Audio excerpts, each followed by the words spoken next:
Thank you for joining us for the 19th annual Ag Jobs Bringing a Greater Vision. This year's topic is Harvesting Data, Careers in Agriculture. I'd like to welcome to the stage our Emcee, Dennis Donohue, Director of Western Growers Center for Innovation and Technology. Good afternoon. Terrific to see such a large turnout, and thank you for joining us for Ag Jobs Bringing a Greater Vision 2025.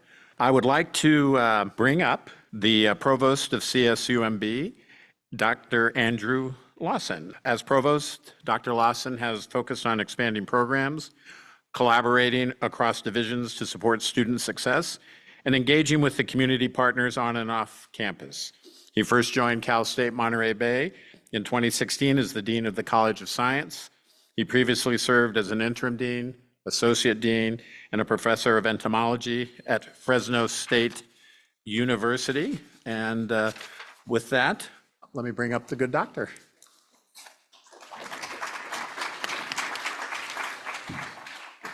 Thank you, Dennis. Good afternoon, everyone. Great to see folks. Pleasure to welcome you all to our 19th annual Greater Vision gathering. So this year, our theme is Harvesting Data, Careers in Ag. And I just think really it's just such a timely theme as advances in sensors and automation and drone technologies have provided the ag industry really with just more data than we've ever had in our history. And often the challenge lies in how to actually make sense of all of that data so that we can produce our food and fiber more efficiently and more sustainably. So at Cal State Monterey Bay, we're committed to partnering with our local ag industry to make our region the leader in ag technology. At CSUMB, we've invested in our programs, including our Ag Plant and Soil Sciences program, our Mechatronics Engineering program, and of course this year our newly launched Agribusiness Supply Chain Management degree program. These programs all ensure that we are providing a pipeline to our local companies and agencies of well-prepared talent. We're also working with our industry partners to ensure that our students have great experiential learning opportunities, so internships, projects, research opportunities to prepare them for lifelong careers in our region and in the state. So our investments in our ag programs include our Edward Ted Taylor Science and Engineering building, which will be breaking ground just in the coming weeks. We have plans for a greenhouse complex and teaching and research farm on campus that will allow our faculty and our students to engage in experiential hands-on learning opportunities as well as cutting-edge research on campus. The support for those facilities are being driven by philanthropic support and our industry partner support. So events like this help us to bridge classroom learning and field experience, connecting our very bright and motivated students with leaders in industry. And our conversations today help us really to make those connections that are going to be shaping the future of agriculture in our region and the overlay of technology into those fields. And I couldn't be more thrilled. So just thank you to the College of Business and the College of Science for co-hosting the event. And of course, our partners with Hartnell College, Growers Shippers Foundation, Growers Shippers Association, Western Growers, and PG&E. So, and thank you, Dennis Donohue. Thank you. Thank you. All right, I'm just going to stay here because I'm going to be joined by a special guest. Please welcome Lorri Koster, and we are going to have a fireside chat. Lorri is the former chairman and CEO of Mann Packing Company, a grower, shipper, processor of fresh vegetables, which is headquartered in the Salinas Valley. In February of 2018, Lorri finalized the sale of Mann Packing to Del Monte Fresh Produce of North America, and she has since reassumed her role as principal of Koster Communications, a marketing and public relations consultancy, and she also remains the editorial director of Coastal Grower. And having worked in the industry with Lorri for decades, believe me when I tell you that introduction is a complete understatement of impact on the industry. She was a produce force of nature. So Lorri, welcome. Thank you, Dennis. I'm happy to be here. Terrific to have you. You know, This is a little unplanned. I'm gonna go off script, but before we came up stage, so Man Packing just got sold again. And so one of your panelists, Steve Church, had something to do that with Church Brothers. And Lorri is not going to give Steve any advice on what to do next. But I thought it was interesting, and I think this is kind of important for the audience. We were talking amongst ourselves, and on the surface, and we all like pineapples, we like Del Monte, so there's nothing personal with this, but it is interesting how companies come in from the outside and are not particularly familiar with our industry, or as Steve said, the dirt. And 8 years later, it's for sale again. And so I was just curious, kind of your thoughts about that, because we've seen this phenomena before in the Valley. There is something unique about what the folks do here and how they do it. Maybe some general thoughts about that, which I think kind of begins to lead to, if you're thinking about a career in agriculture, why this is a special spot. Well, I think at the time the shareholders decided to sell, we thought, well, Del Monte Fresh, they're a produce company. At the end of the day, they understand agriculture, they understand the weather impacts. Once you pitched to investment bankers and people like that, we were like, ugh, let's go with the produce company. But there's a difference between container ship full of bananas coming across the ocean and a 90-day romaine heart crop. The growing cycle is much shorter, it's much more dynamic. The grower relations are so important here because there's so much competition. At Man Packing, we always thought, yeah, Safeway's a customer, Walmart's a customer, but so is the Koster family, so is the Braga family, so is the Caprara family, because they can grow anything they want and they can grow for anyone they want.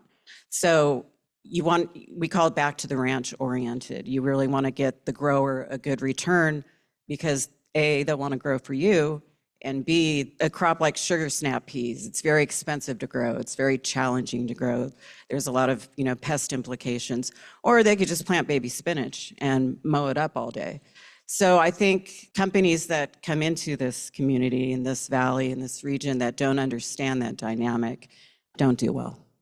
Well, luckily, the Church Brothers and their organization, they get it. And so it's hard when you sell a company and you see, you hand them your playbook and they throw it away. So I'm glad the playbook is back in good hands. One of the things I always remember about you when you received an award and you were giving a talk about the importance of that you've, even with all your experience, you just have always trusted your gut. Kind of elaborate on that a little bit throughout your career. I did a lot of studying of neuromarketing and brain science, and it's been said that your stomach is your second brain. And AI and all this data, it's so important, and it's going to help this industry so much. But at the end of the day, sometimes you just got to trust your gut, your gut instinct. Sometimes it's just common sense. You got to take a look back and say, does this make sense? And I think, being a mom, being a target audience for a product that you're developing and selling and marketing makes it a lot more fun at the end of the day. But at the end of the day as well, if it doesn't taste good, no one's going to want to eat it or repurchase it again. So, people would come in with, oh, this new variety, the yields are off the charts and it holds up on the conveyor belts and the shelf life is 28 days. And my sister and I would be like, yeah, but it tastes like rubber. All those benefits aside, get down to the basics. If it doesn't taste good, it doesn't make sense. Talk a little bit about the target market in terms of when I was still active, it was kind of, that 28 to 45 mom. Has the target market evolved or changed in this era since you've gotten out of the deal? Is it broader than that in terms of how Salinas Valley shippers and processors look at the world? They have a scale-based orientation. So has that target market shifted?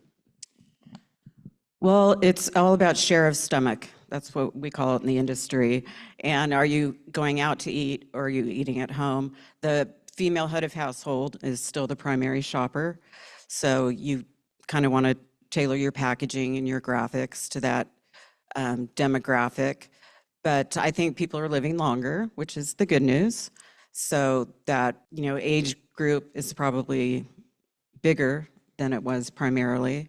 I think with snacking and convenience, kids are a bigger target these days. You'll see a lot of cartoon packaging and co-branding deals. Someone did something with SpongeBob, I think, once.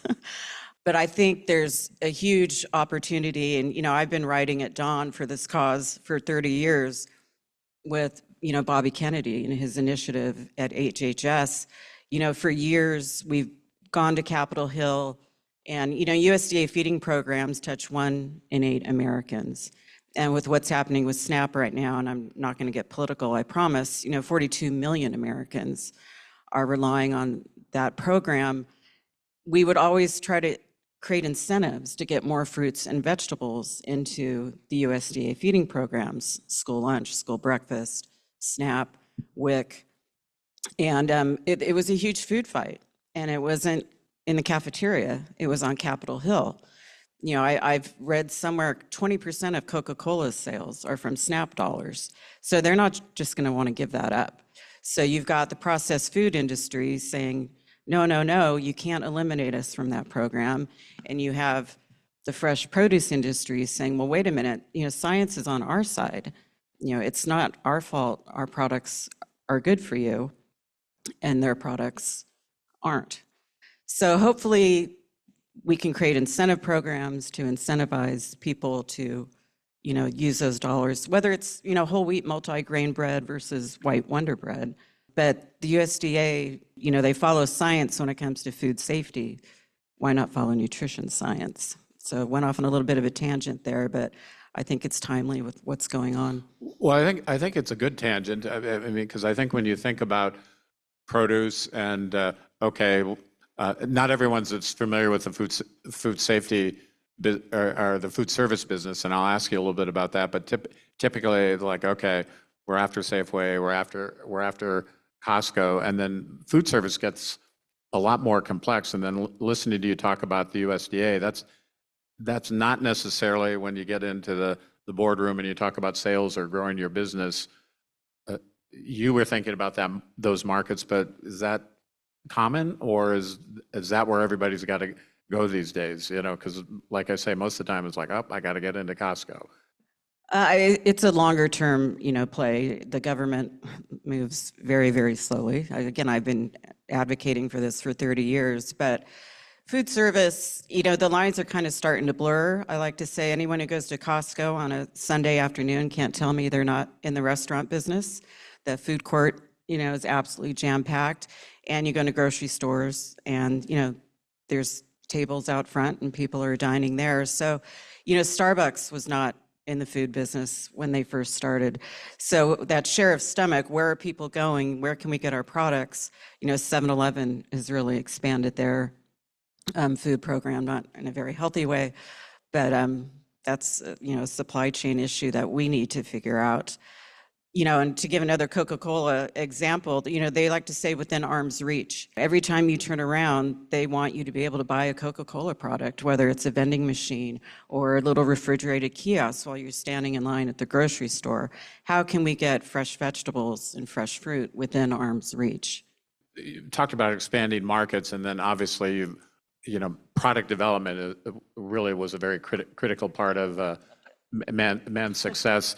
So talk a little bit about that, and I think an easy one, and it kind of represents a lot of what's gone on in terms of creating value in the Valley. Talk about the evolution of broccoli slaw and how that happened, because basically if you're in the Salinas Valley, if you're not figuring out how to commoditize core commodities, probably have got some financial challenges in front of you. And I think broccoli slaw and that evolution is kind of an interesting story. Yeah, so broccoli coleslaw, my brother and I just graduated from college, and we traditionally were a frozen broccoli company. We'd grow broccoli and sell it to frozen food companies. And then we got into the fresh, foreign markets kind of took that over. So we were bunching fresh broccoli, and all we did was broccoli. And then packaged salads were starting to come around. So we said, well, let's cut up broccoli florets and put those in a bag. Let's make it easier for people to consume broccoli. And the stalks, they weren't going to waste. They were being fed to dairy cattle. And I like dairy cows just as much as the next person.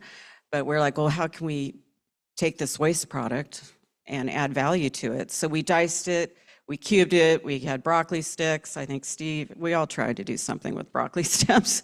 And one day we just shredded it up and threw in some cabbage and carrots. And my brother said, well, we should call it broccoli coleslaw. And when I think of coleslaw, I think of Kentucky Fried Chicken and the soggy. I go, some people don't like coleslaw. And he said, yeah, but they know what it is.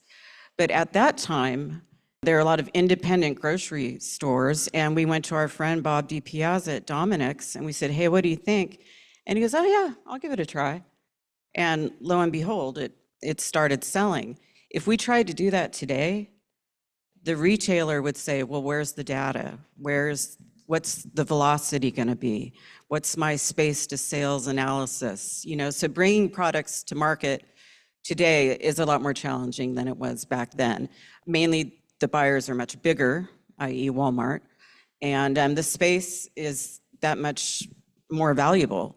You really need to go in. The next time you go to a grocery store, I'm about to ruin grocery shopping for all of you, stand at that shelf in the produce department, and each slot is there because it earned it.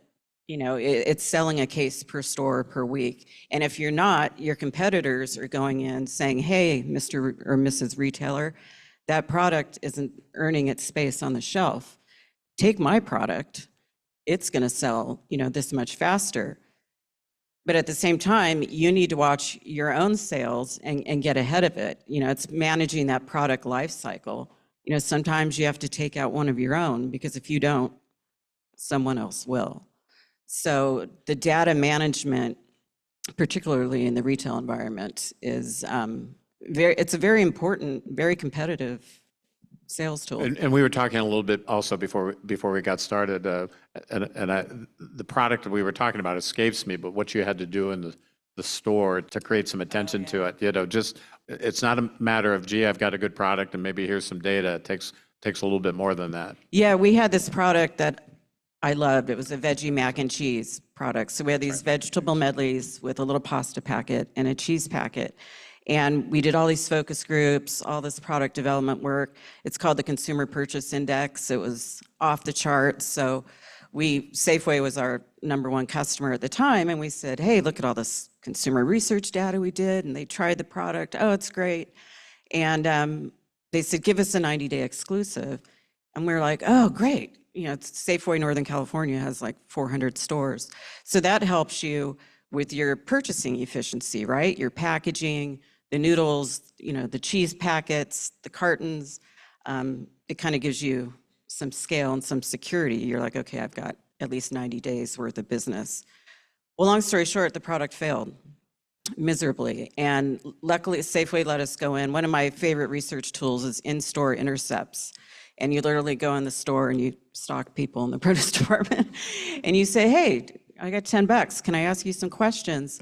But it also, the next time you go to the store, people are on the phone, they've got a kid in the cart, they've got a list in their hand. Most research shows people don't like grocery shopping. So we like, oh, did you see this product? What do you think about this product? And at the end of the day, they didn't see it on the shelf. And part of the challenge with produce marketing, we don't have the margins to do the Super Bowl commercial, the insert in People magazine. We really need to launch our product at the shelf. And I kind of tell people, when my kids were little, we'd go to Taco Bell and they would say, oh, we want the new burrito, blah, blah, blah. Well, it's not because they saw it on the menu. They saw the commercial during a football game. So that was a lesson learned. And if I had to do that again, I would not have given Safeway the 90-day exclusive. I would have gone, sure, to NorCal, but maybe St. Louis, San Antonio, Phoenix, just to give you some more data points, regionally, maybe it would have done well, east of the Mississippi or, in Canada, but we'll never know. Well, let's shift gears a little bit, because I think increasing consumption and making sure we have a bigger, healthier, from a financial standpoint, industry. And you were also really pioneers in this regard. How do you get to this center of the plate, which is a larger serving, and man did terrific work on the recipe development side and really played in different marketing channels. So how do you get there, or what was your strategy? I always say, why are we the side dish? Why can't we be, the center of the plate, the main attraction? So a lot of that is recipe development, working with the culinary industry, working with food service distributors on usage ideas. It's easier to launch products that have a wide menu application. Hey, I've got this lettuce variety. It's great on burgers. It's great for a salad. You can use it in a wrap. You can use it here. You can use it here. So restaurants have very small, limited refrigeration space. Distributors have I'm looking at Brian right here, they don't have a lot of room on those trucks. So launching products that can be used in a lot of different ways is to your advantage. So I think the industry needs to do more of that, but also just, getting creative. We used to say, hey, steam this broccoli, chop it up and sprinkle it on top of your nachos. Broccoli's great with cheese and tortilla chips. So I think we used to say breakfast was that one meal occasion that we missed out on because no one eats lettuce for breakfast. But hey, we have sweet potatoes. We have butternut squash. They're great in scrambles and omelets. And instead of hash browns or roasted potatoes, use roasted butternut squash. So developing breakfast recipes was something kind of out of the box for us. I know I started before you, and we always talk about getting to 5 a day, and we really have not moved the needle, have we? No, try as we might. Try as we might. So especially now, we say, God, we washed it for you, we cut it up for you, here's the sauce, here's the dressing. Do I have to go home to your kitchen and toss it and serve it to you? But again, there's a lot of competition out there because the other food groups aren't giving up, and they've got margins. Beef, what's for dinner? They've got the marketing muscle, so to speak, to deliver their message. If you spend any time around growers, we're all pretty good at the complaining. I know all the speeches I will spare you from, but what's important for everybody in the room is California is a challenging state to do business in. You can run the table on agreeing with that. Now, having said that, I don't think Steve Church buys Man Packing unless he believes there's a future. But but one of the things I often tell people, bad idea to take agriculture for granted in the Salinas Valley. And we all believe it does have a bright future. And you heard the dean talk about ag tech. This is one of the global centers of gravity on ag tech and innovation. So that part's terrific. But this is a tough place to do business. And I remember when we were chatting, just getting ready for this conversation, and I kind of want you to elaborate on this. You said, we can make party platters anywhere. So talk a little bit about that, because I know you share a real love for the industry. It's a way of life. But I think we all have some concerns about some of the challenges that everybody faces. Yeah, I think one of my concerns, I can't prove it, but Monterey County is probably the most expensive place to farm in the world. The regulatory environment is very intense, and as it should be. We've got that gorgeous marine sanctuary out there. The urban ag interface is something, we all care about. But we may need the climate and the soil and the water to grow the actual crop, but the adding value to it, putting it in a platter with dip or in a bag with a dressing packet, that can be done in Henderson, Nevada. That can be done, anywhere in the country, and it is being done. But we want to keep those value-added jobs here.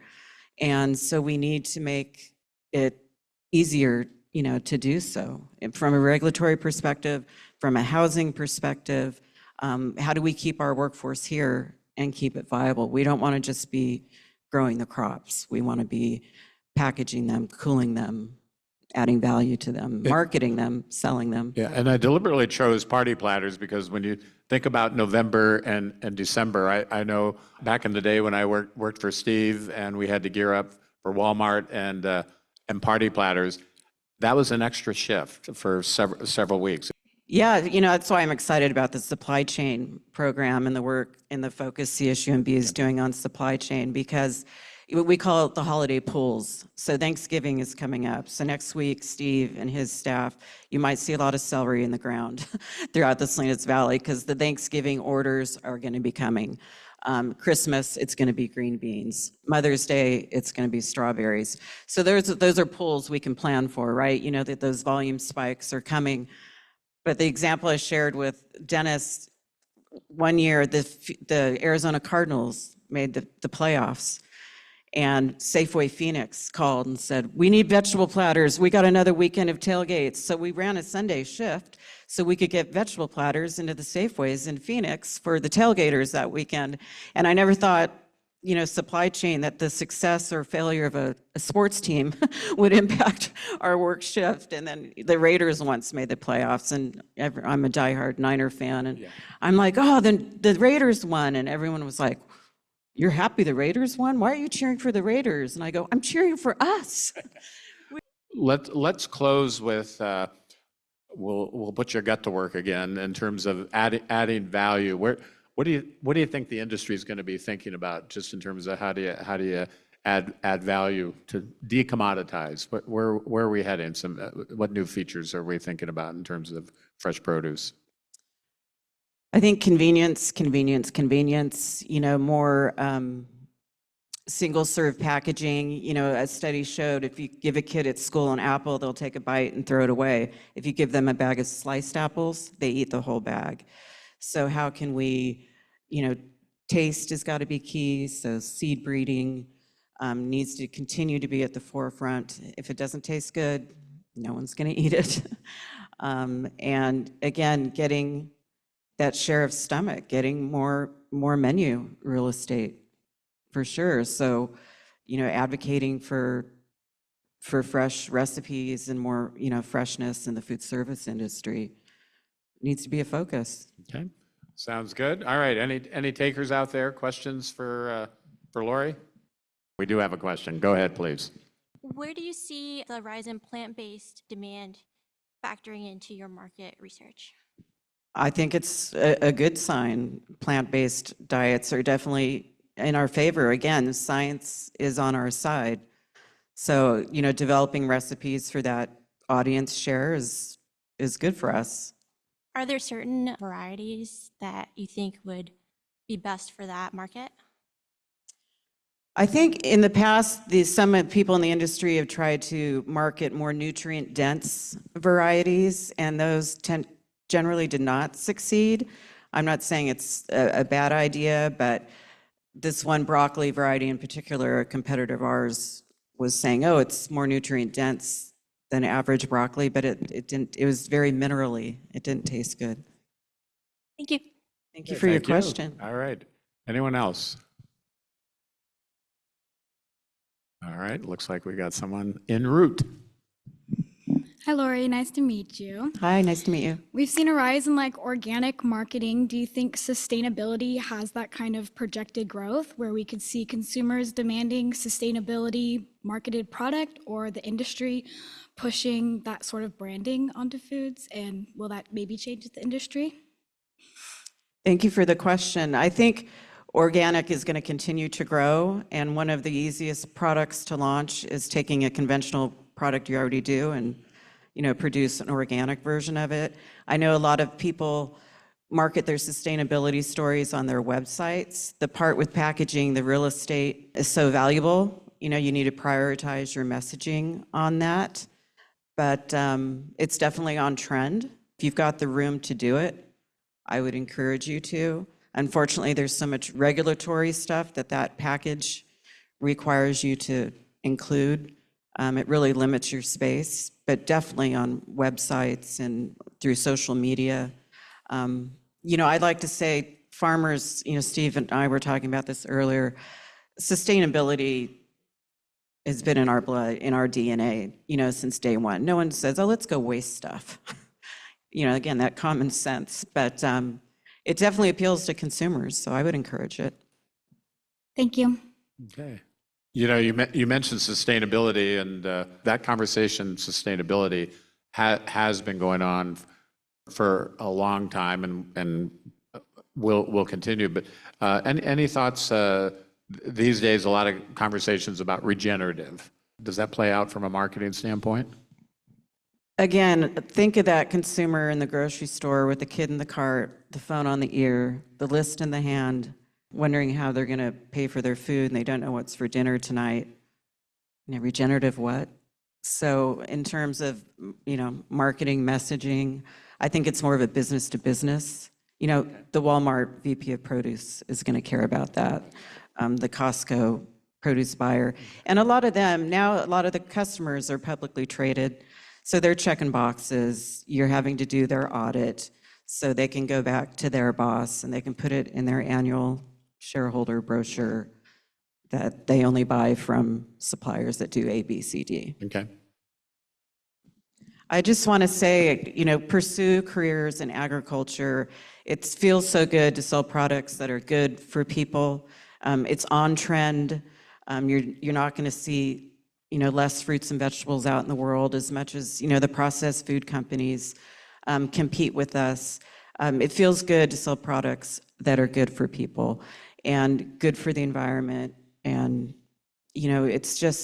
it's a very positive space. It's not an easy space to work with. Everyone's going to be celebrating, getting ready for Thanksgiving, and the grower shipper industry is going to be busting their chops to make sure that celery, gets to the store in time to make the stuffing. So it's very challenging, but at the end of the day, it's very, very rewarding. So I would encourage all of you to pursue careers in agriculture. All right. Well, with that, Lorri, thank you very much for a terrific conversation.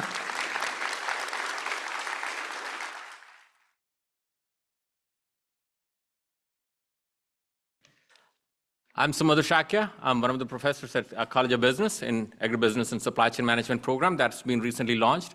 I've been joined by also Dr. Scott Fausti. He's also our faculty. And the third one is Dr. Kate Liu.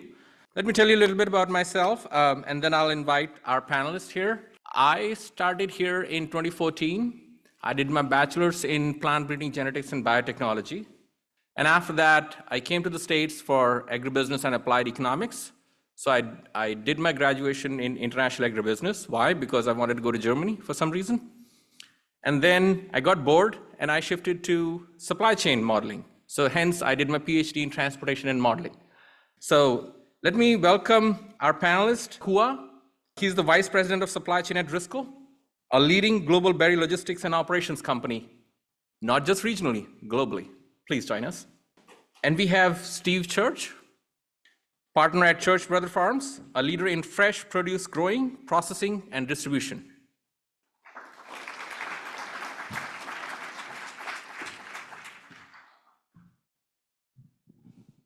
So while our panelists settle down, let me tell you about our program here. So we officially launched our agribusiness supply chain management program, which has been in the works for the last 9 to 10 years.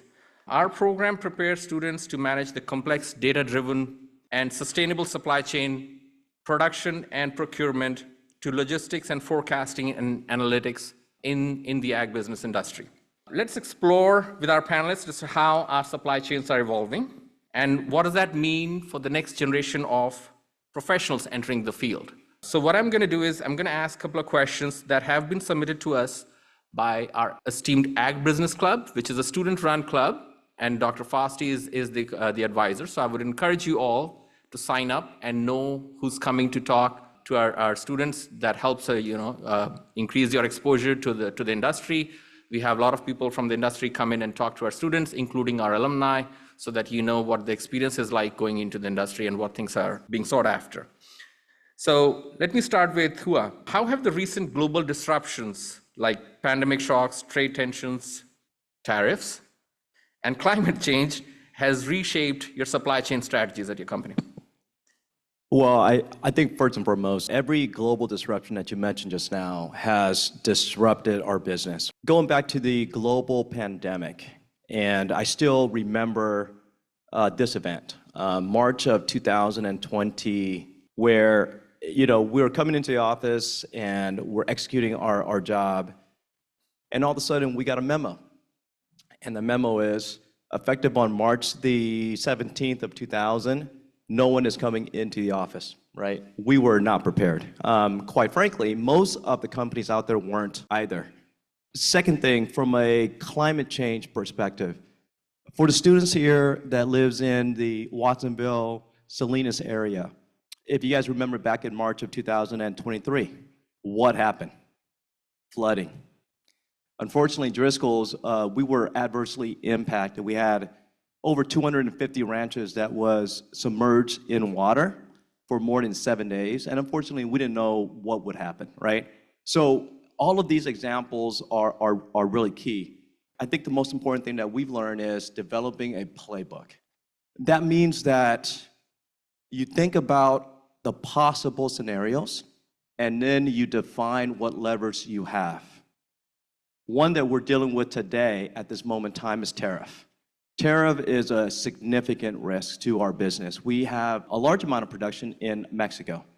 And during this past March, when tariff took effect, we were impacted. It was millions and millions of dollars of tariff, right?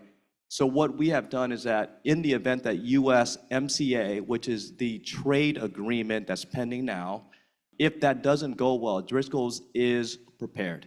So what would we do? We have all of our levers defined.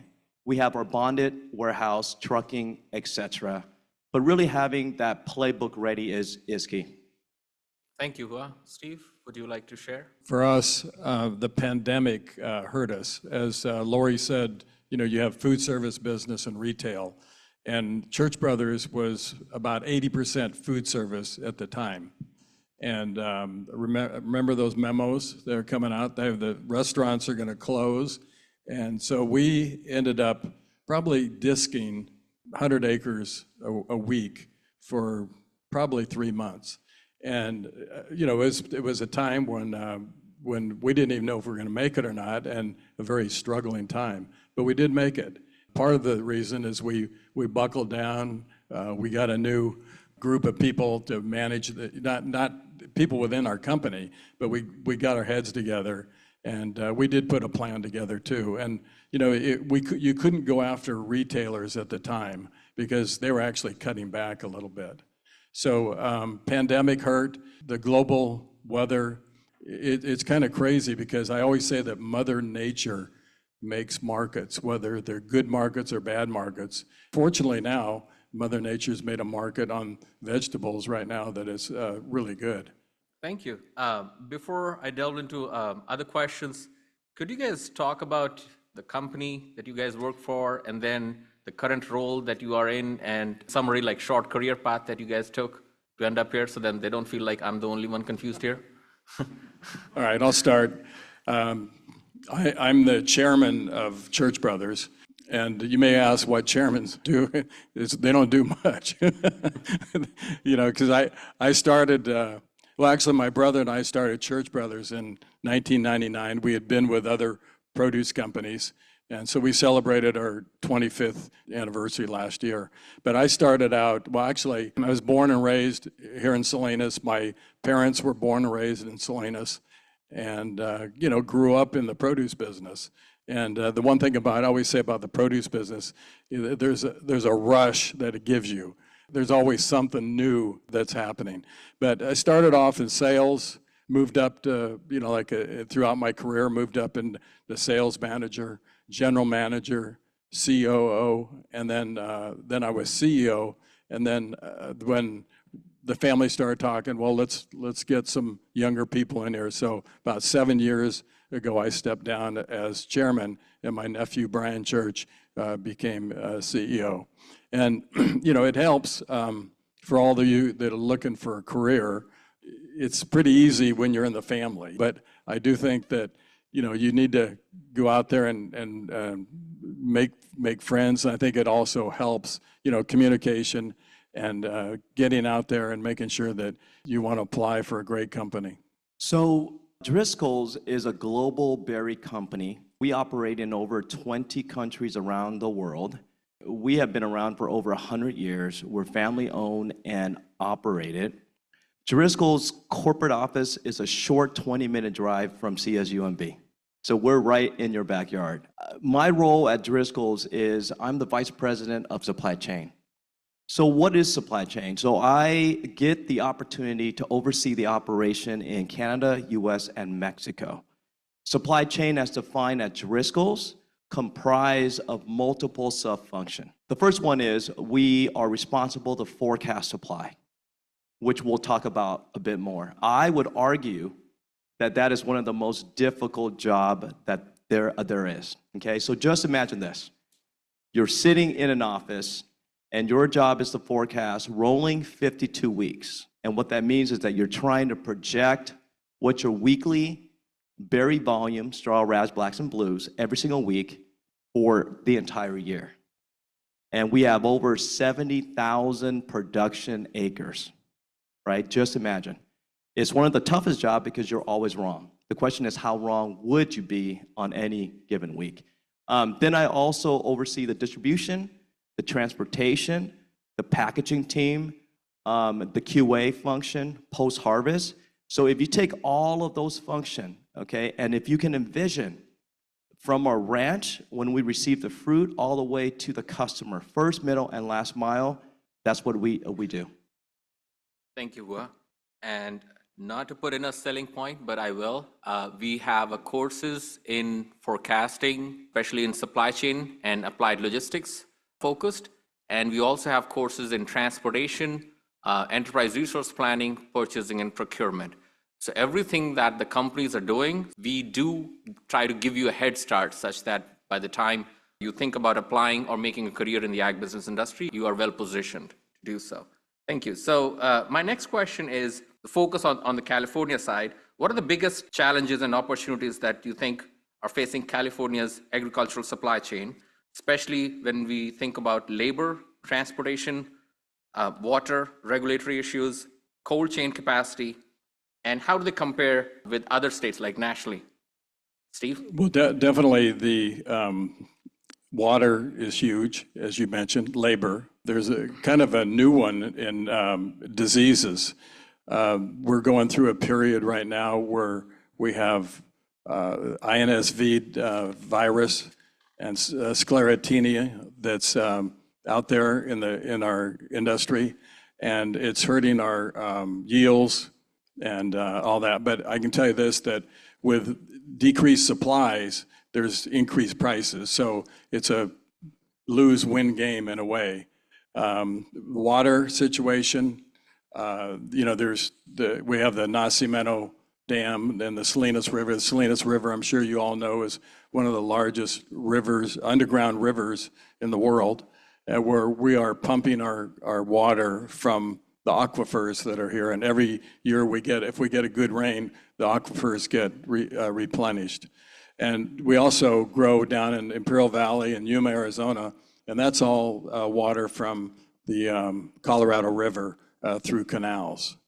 Labor situation, I think it's always going to be tough. We are basically, there's an H-2A program that's by the government. It's expensive, but it works. The people come here for about a season, and then they go home. And actually, when I was a kid, I worked out in the lettuce fields when I was 14, and there was a Bracero program. It was a government Bracero program. And I'll never forget the first day I'll go to work, one of the guys says, "Cuñao." I said, "What's that?" He says, "Brother-in-law." I said, "Oh, you don't want my sister. It's rough." But anyway, hard-working guys, and it was really a great experience. But those are the main things. Thank you, Steve. Hua, would you like to share your challenges? Yeah, so from a Driscoll's perspective, I think the challenges that we're experiencing is what Steve already mentioned, right? Water. I mean, you just have to have water. I mean, you can't farm without water. Labor is going to be really, really important as well. But I think the third thing for Driscoll's that I will unpack here a bit more, climate change. We are already anticipating that where we're producing berries today, we may not be able to produce tomorrow. Okay, and you may ask why, right? So there's several factors that's going on. Look around us, right? I mean, the climate is changing. The weather is getting extreme. And what is happening is that it's impacting our ability to achieve the yield that makes sense, right? Farming, there's a lot of fixed costs, right? There's what we call non-harvest costs. I mean, that's sunk costs. I mean, prepping the land and making sure that all of the water systems, et cetera, the tunnels are put in place. If you cannot achieve the yield because of climate, your business model is challenged, right? So that one is the really large risk that we have in our business. Now, on the flip side, from an opportunity perspective, right, what do we see? There's two aspects that we see. There is a lot of investment that's being made right now into ag tech. We need to be able to leverage technology to become more efficient, okay? Second thing is automation, okay, which is about 5 to 10 plus years away. Labor is going to be a challenge in the next 25 years. We know that, right? I mean, harvesting berries is really tough. So we are making significant investment in harvest automation. That is going to be the future that we see. Thank you. Huynh. Could I add one more? Please. One more challenge is food safety for our business. Maybe not so much for strawberries, but the leafy greens has been out there with some E. coli problems. And there's a lot of work being done. There's a group that have been taking soil samples, they've been taking air samples, and trying to figure out where the needle in the haystack is when E. coli comes out. But I do believe that we're making progress out there. I do believe that we'll find out where it's coming from. It's usually coming from cattle, and what is the vehicle that gets it to our fields. Thank you, Steve. Talking on those line of thought, sustainability and responsible business are key theme or core theme in most of our courses or the curriculum at the college. So how is your organization reducing the environmental impact across the supply chain through energy efficiency, let's say, or packaging innovations, or any waste reduction? Like, from farm to fork, we still have 32 to 38% waste, right? So whoever would you like to start on this one? Really respecting the environment is so important for Driscoll's. I mean, there are significant investment that we're making. I mean, first and foremost, we have developed a 10-year strategy to achieve net zero carbon emission, okay? 10 years. You're probably sitting there wondering, well, hey, Hua, why would it take us 10 years? Because of the investment that we have to make. There's 4 key pillars that we're focusing on right now. The first one is we are electrifying our fleet, okay? We're electrifying our fleet. So as the company vehicles are becoming due from a lease perspective, all of the fleets that we are replacing with is an electric car, okay? That's one. Second thing that we're doing is all of our coolers. Running a distribution center that is 40 to 60 to 80 plus thousand square feet, it requires what? Energy. Energy, lots and lots and lots of it. So what are we doing? We are implementing solar at all of our facility. And as you guys know, solar are very, very expensive, right? Because you got to make sure that the roof is intact, and then putting all the solar panels, you got to maintain it, clean it. Driscoll's has already implemented 9 solar systems at 9 of our coolers, okay? Third that we're doing, plastic, right? PET, our clamshell. We are essentially reducing the amount of plastic that we use in the clamshell. We are also recycling it. And then thirdly, we're also looking at alternative material, paper. We have been running pilots in terms of converting a standard PET clamshell into paper. But even that presents its own issues, right? Which is cost.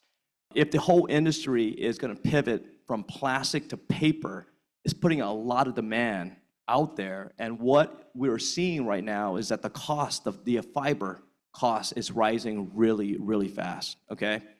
Last but not least, we are very mindful about water and all of the inputs that we're using to grow the berries. I mean, there's a lot of focus right now on making sure that we don't over-apply any of the inputs into the ranches, okay?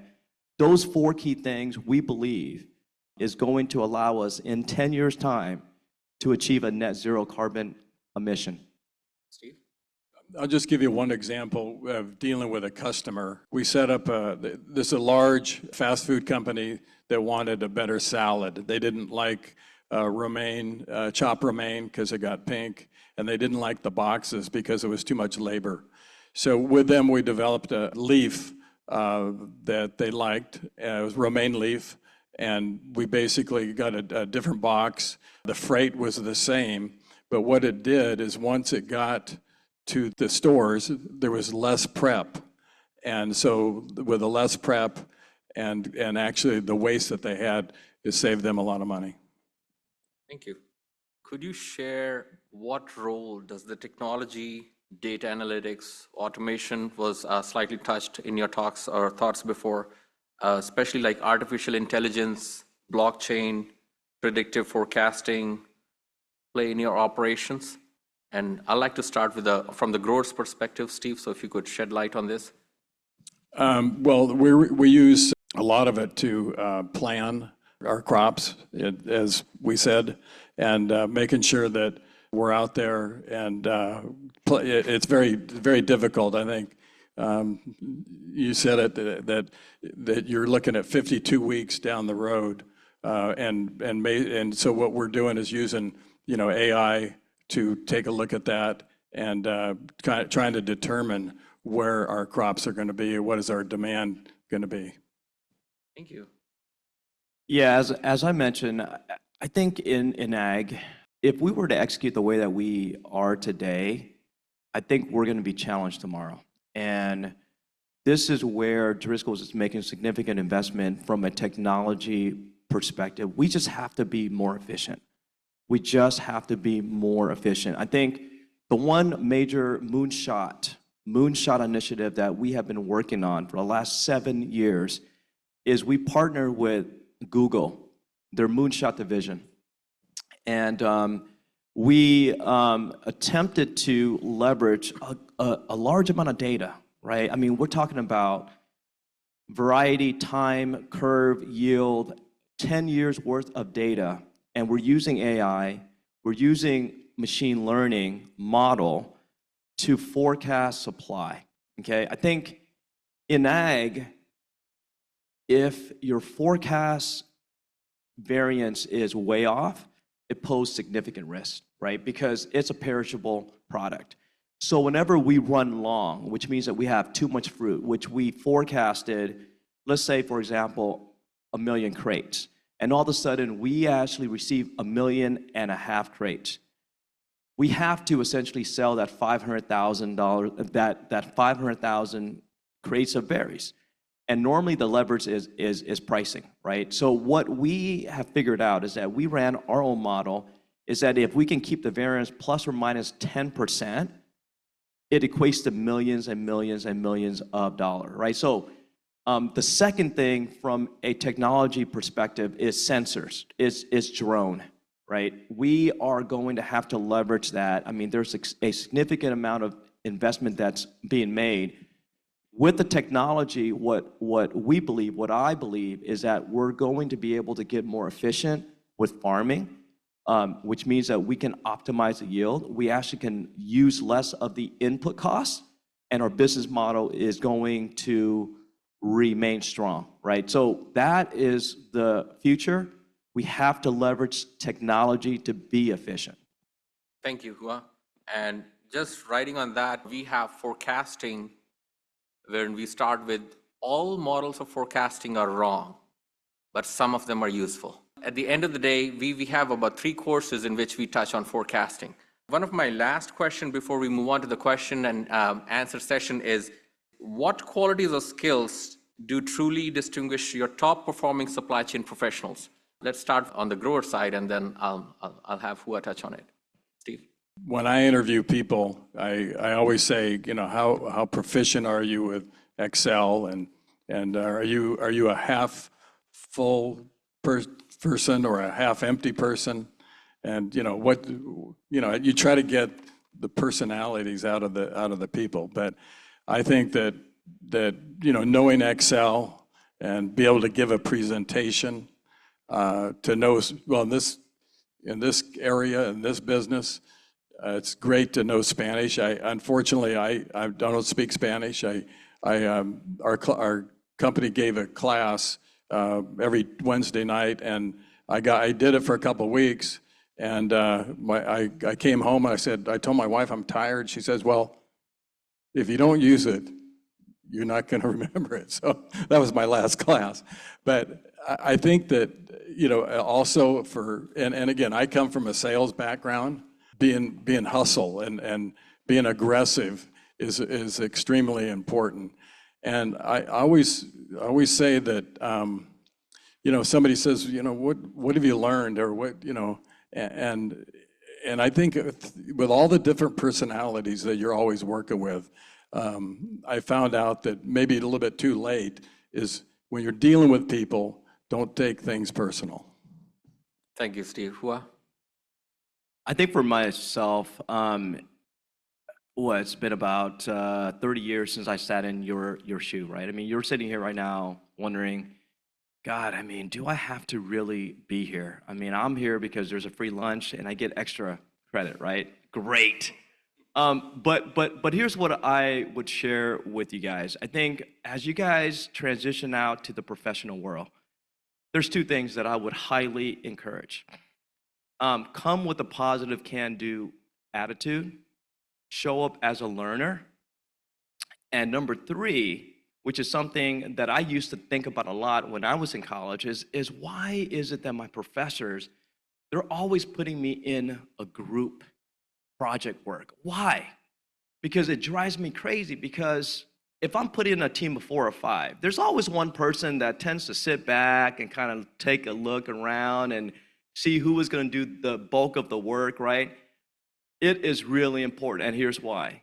You're going to have to deal with that in the professional world as well, okay? When you're out there in the workforce, you're working in a team, okay? And I see some of the smiles, right? They're like, yeah, that's probably true, but you are going to have to be able to work with everybody. People bring a different perspective. Some people are proactive, well-spoken. Some people are not, right? So your job is that if you're going to be successful in the workforce, you have to work as a team. Cool, thank you. Before we move on to the question and answer session, I want to extend a special welcome to all the students and visitors from Hartnell College. We welcome your presence. Thank you so very much for making it here.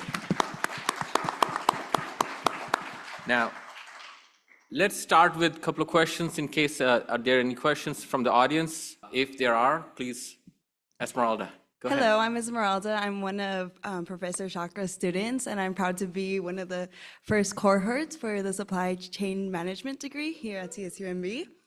So my question is for both of you. How would you guys describe the balance between the focus on efficiency as well as the relationship with partners on such a global scale?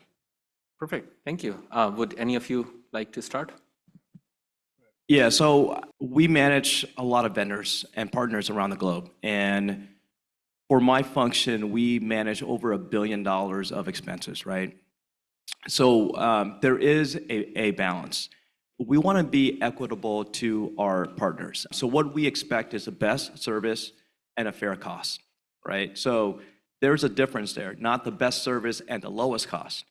Because what we expect, the complexity that we add, it comes at a price. So there is that balance. For us, what we strive for is make sure that the vendor can actually meet what we need at the fair price.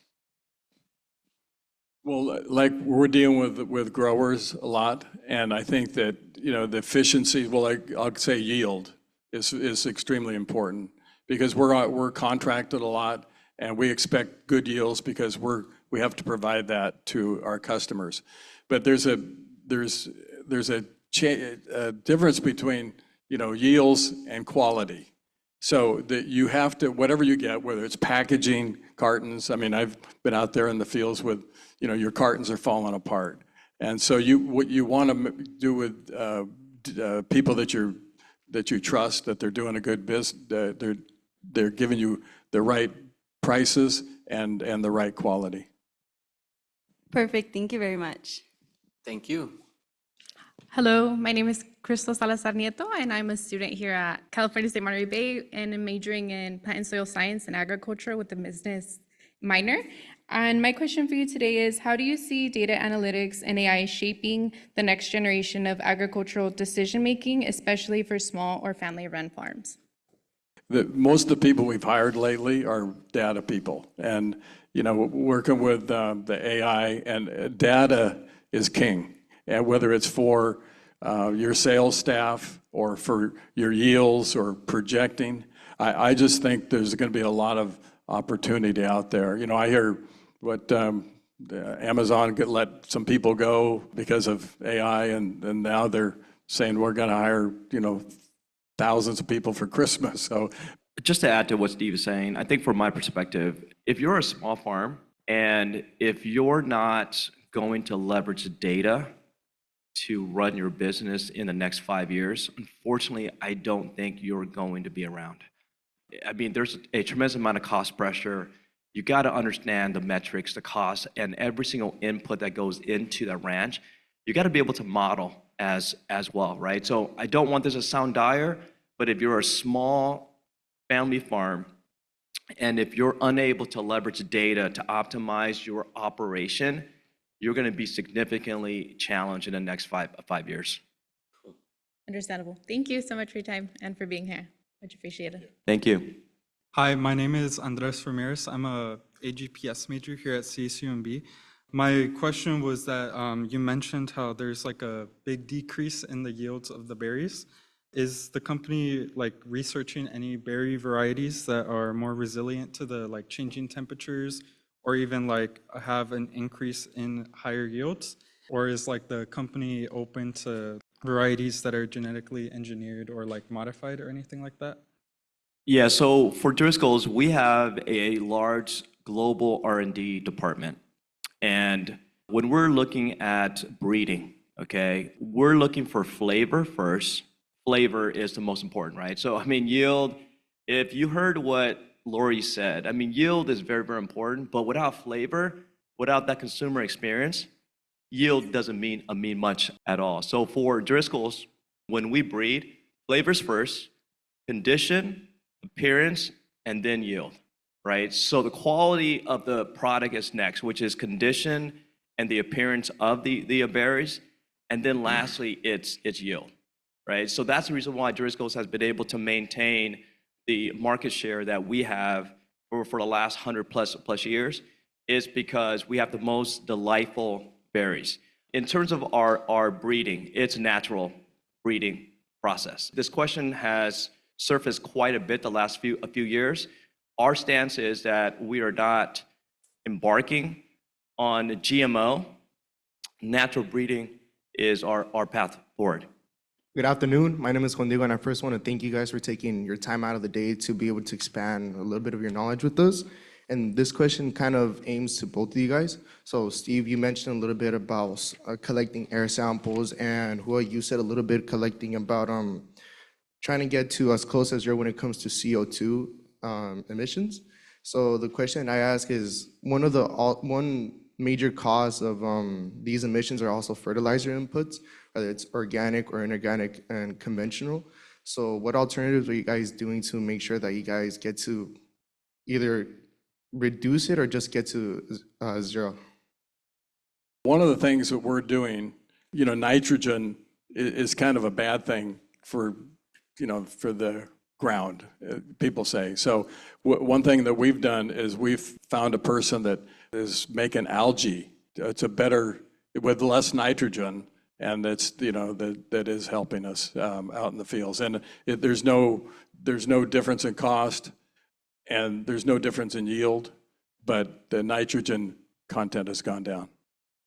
Yeah, so nitrous oxide is one of the four main greenhouse gas that drives global warming. And unfortunately for farming, there's a certain amount that you have to use, right? So our first step is going to be kind of a crawl, walk, run. We want to make sure that we can minimize any over application, right? Because it doesn't make sense for you to spend more money and actually put more input that doesn't add value, and it harms the environment as well. That's first. The second thing is we are making significant investment to evaluate alternative products that are out there. That is going to take a little bit longer, right? So berries, they are a sensitive plant. So the right amount and the type is really important to growing the best berries. So for us, it's a two-step process. The first step is minimize it. And the second step is to find alternative product that really makes sense. Thank you for your responses. Before we finish, we'd like to thank our panelists for taking the time. So let's give them a big round of applause. And my closing words to you would be, you've seen how what we teach relate to what's already happening in the industry. And if you have to hedge your future risks in any industry, unlike how the video cassettes and camera industry was almost killed by the new iPhones and new smartphones, this is one industry where it will not be replaced by any new protein powder that comes for gym fanatics. So this industry is something that gives you every day a new day to work at. It's highly dynamic, and you have a good opportunity to come and learn with us. And we welcome you all to come and join our program and tell your family and friends that there's a targeted program in agribusiness and supply chain program. Okay. So with that, I thank you all for taking your time to be here. And thanks again to our panelists. Thank you very much for your time. You all have a wonderful day.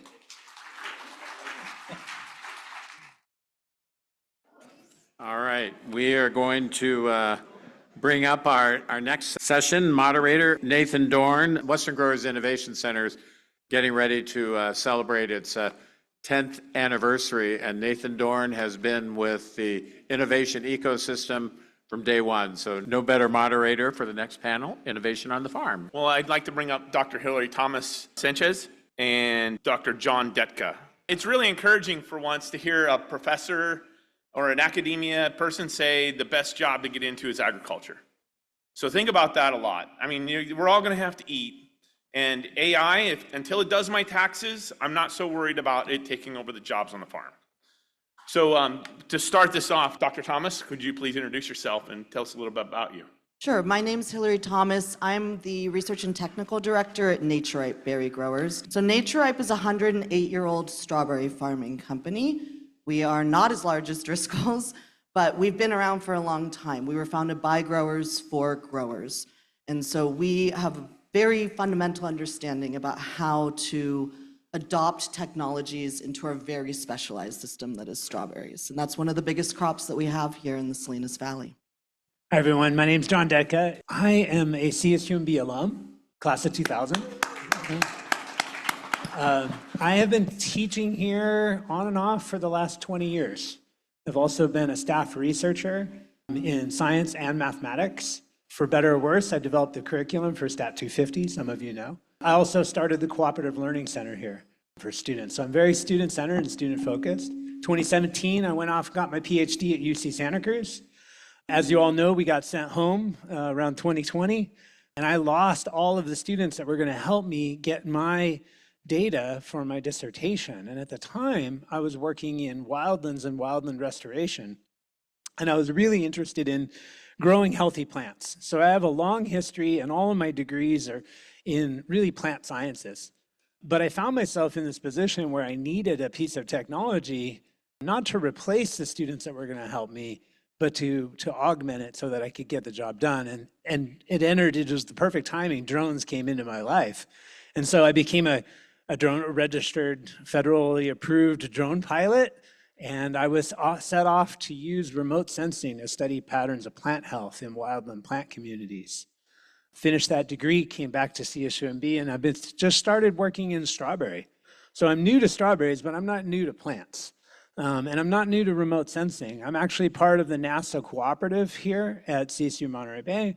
And I'm also working hard with extended education right now to get a drone pilot program online so that students like yourselves, not just from CSUMB, but from working professionals also can get some certification and in the technology and the understanding of the analytic pathways too. I'll take a minute to introduce myself as well. I'm, again, Nathan Dorn. I'm a Midwest farm kid from Nebraska. Grew up in a pig farm and eventually move combine wheat throughout the whole Midwest, from Texas all the way up to North Dakota. From there, I thought farming's so great, I'm going to join the Navy. And I became a nuclear submarine mechanic and engineer. After about 6 years, I left to move to Detroit and became an engineer inside of an automotive manufacturing firm. We built machines for the automotive industry. I was recruited one afternoon into Pepsi-Cola and got into food and beverage bottling. While working night shift, about 3 a.m., I got a phone call at my desk. It was a recruiter asking me if I'd want to come out to California and interview at Gallo Wines. Flew out to Modesto in December, called home. I said, I've never had fresher food or a better climate because it beats the heck out of Detroit. Modesto's heaven, we're moving out here. And spent the next 9 years with Gallo Wines in both Modesto and Healdsburg. Eventually, my boss left to work at Ryder Berry Farms, a Driscoll arm, and I spent a number of years there working on farms and innovation. The last couple years have been done my own startup and worked at a couple other startups, and now I help fund ag technology companies to help out Central Valley farms. So I'm always willing to talk with you guys more about this and your career going forward. What I want to talk to our panel about first, though, is you guys, because I've hired probably 150 students from CSUMB, Hartnell, both the CSN3 and math science programs. And I've hired a number of them from UC Santa Cruz. I know there's some of you here today as well. Thank you. You know, you guys as a generation have your own quirks, your own things that make you excited about stuff. If I ever drop something on the ground in front of you to litter, it's because I want to see how you respond. What do you guys do to measure up and calibrate how to work with this new generation? How do you find a way to motivate them with the ways that they think and the ways that they act? Because this is the AI generation. This is the renewable generation. There's a whole bunch about this workforce that's different from us. I'm going to speak about it from the employer standpoint because most of my employees came from family farming operations, and they may be a generation who went to school, or they may be somebody who was an irrigator who I trained up on the technical side. So I think for me, it's first, you got to get your foot in the door, and I don't think we've talked enough about the importance of internships and just getting into companies. Ag companies function in very antiquated ways, whether we like to admit it or not. And then part of that is just letting you guys show us what your talents are and how you apply them to our technical world. I'm not hiring you for your technical skill set. I'm hiring you for your soft skill set, for your ability to work as a team player, for your ability to bring your identity and who you are into our workplace, to see us as, how we operate as an employer, which isn't always going to be perfect after 108 years, right? And to let you shine. So I have an irrigator who builds everything now as part of the R&D team. He's one of my most valued people. My field research manager is here because she can work across all of the people, from the field worker to her peers who now report to her, to managing up to me. PhDs are very hard to manage. And then I've got, younger people who just got out of Cal Poly who I've hired who probably won't stay in research. So how do we play to that? But they're really good at art. And so they become kind of the graphic design communication piece of what we do. We do a lot of field demonstration work for growers. So that's how I do it. And I think more of it's probably how do we get employers to be receptive? Because I don't have any problem with the talent in this audience. Yeah. There's a lot out there. John, what do you do you're a really technical side of this. How do you look at this generation, and how do you take advantage of the skills that they're bringing or their unique mindset? Yeah, first I think I'll answer that as an educator. When I work with students, it's really what I'm trying to promote, but also what I'm looking for in all of you is persistence, willingness to think about your thought process, flexibility, openness to new ideas, trying and failing, responsibility, taking responsibility for your own learning, but also for the group learning, creativity, curiosity, and then engagement, authentic engagement. And I think what I had to learn as an educator was our methods of engaging as students are a little different. It's only been a couple of decades, but the way that I have to engage you, I have to compete with a lot of other things that are really cool. And believe me, I work with the really cool stuff. I can't believe I have a job flying model airplanes, basically, right? So at the end of the day, I understand that, but we also have to get some skills developed and we have to convey some knowledge. So how do I look at it as an employer? Exactly the same. When you go to the employers, that's what they want to look for. But I'm going to encourage you to fail fast. And what I mean by that is have a willingness to try something and fail miserably at it rather than wait and meet the status quo, right? And I think what you'll find along the way is you'll get the bad ideas out of the way.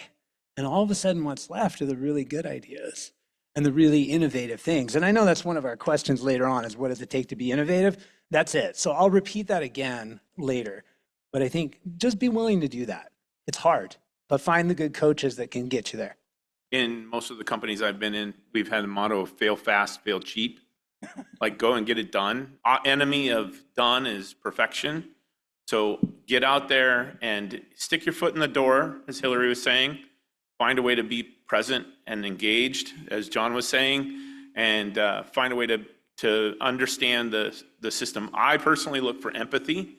I've had probably 60 or so CSN3 students work for me in my data science company as an intern or as a senior project. And almost every one of them I took to the strawberry fields and asked them to pick a box of strawberries. We lined them up side by side and said, go. We timed them, and then I told them how much money they would make for the day. Then we measured out how much distance they took to pick that box and told them how much money they could return if everybody was like them for the farmer that day. And what I wanted them to do is say, as a computer science major or as a person that's doing software for this, what is it I see in these professionals that are doing this job? So I think I look for something where you can understand what for people around you are getting involved in, and also that's real work. It's contributing a lot to the bottom line. Anybody want to build on that or say anything? I can see Hillary's face. No, but now we're getting to unsolicited advice, which is Nathan's a really good mentor. And having mentors who are both like you and not like you in your path, you need an advisory board for your career. And so I'd be cozying up to him a lot. I'm taking applications, so no. But this is a time of change. And I mean, you guys are learning things that were not even on our radar. So like all these are innovations that we see coming to us in the fields, and we're going to have to do something different. We have the robots that are being built, the AI stuff. I mean, and yet after 100 and some years, 150 years, we still have people out there bending over to pick up strawberries. Or the lettuce field, it's different. It's growing a lot more varietal and a lot more pounds per acre, but there's still a lot of very basic skill sets that were used 100 years ago going on. This is a business of relationships. So what innovations are you excited about that you can use these guys to do more of that we've been waiting for this skill set to come to us? I think Lorri did a really good job of explaining how sustainability and where that's going, and that there are going to be all of these jobs related to third-party audits, just like food safety, which you didn't probably live through, but there's a lot of jobs in food safety. And that was a process that we went through, that we had to go through as an industry to develop, to build that out. That's happening right now for data reporting and sustainability. And some of those jobs are going to be more on the compliance side, which is not my world, but then linking the compliance side to real-world data, like not having ag tech or sustainability be these catch-all terms, but eventually we're going to have to align that with what's really the right thing to do as stewards of the land, as people who are feeding other people through a highly efficient supply chain, right? And so I think the jobs on my side are coming once they realize that sustainability has to have more meat and potatoes behind it. Mm-hmm. And then do we want to, I don't know how we want to broach the tech side of this, berries. But I guess I would say general tech then, just start there. Like you've got a whole bunch, whether it's the data science behind how a plant's growing or the genetics mapping and. Well, breeding's a huge thing. And I think this interface of technology with genetics, our industry has not bred, we've bred for flavors, well, some people have, although all of our genetics could be better in that world. We bred for yield, we bred for pickability, right? And it's true, like the manual labor is better, right? A field worker is better than a robot is. We've all spent hundreds of millions of dollars trying to get a robot to do what a human does very well. We don't really talk about plant disease, but for me, climate change isn't a big deal. The major threat to me right now is fusarium, right? So I need really qualified pathologists I need people who understand the dynamics of that and how the technology is interacting with that, who are not reductionist in that world. So I think, those are all things, the complexities, but those are opportunities to carve your own niche, right? My job didn't exist. My job does not exist. It's very dynamic. I wear a lot of hats. And I think, again, young people getting into organizations, I can look at from finance to HR to sustainability to food safety. It's really bringing your own talent to that and shaping what the future is. And maybe some of these certificate programs that exist today might not be jobs that are here 5 or 10 years from now. So I'd be trying to really look down the pipeline. Are you going to be part of a cohort like I was in academia where it's a puppy mill, right? There's lots of people with PhDs, lots of very qualified, very talented people, not a lot of jobs at the university. I graduated in 2008. That was a great financial crisis. There were even less jobs. So I think that's pretty comprehensive. How about you, John? What technologies are you looking for? Yeah, I mean, I'm excited about the robotics and the remotely operated vehicles, especially the remotely operated vehicles, but I'm most excited about computer vision. In the remotely operated vehicles and the autonomous work, I think what's really cool about it is that you can autonomously program your missions so that this thing is going out and doing the surveys and collecting the data that needs to be collected. From a computer vision point of view, we're increasing the resolution of our image sensors, but we're also bringing in some of these object recognition algorithms that are capable of actually analyzing patterns in imagery and associating that with biological phenomena in the case of what I work with, disease. But there's a little bit of there's a big challenge there in terms of the amount of data, and you heard from the other group, there's the sheer amount of data that gets generated in that process. And then analyzing that data and turning it around into meaningful actions so that what you're doing is not a post-mortem investigation where you're telling the grower most certainly what they've lost after they've lost it.